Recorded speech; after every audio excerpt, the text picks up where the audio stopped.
Hi, this is Mark from Rublon. I'm going to show you how you can protect Windows logins with easy-to-use Rublon Multi-Factor Authentication using an RFID card. RFID authenticators are contactless devices that you hold near an RFID reader during the authentication process.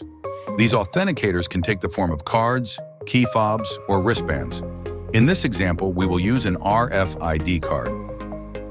I log into my Windows account by entering my Windows Hello PIN. Now Rublon prompts me to authenticate using my RFID card.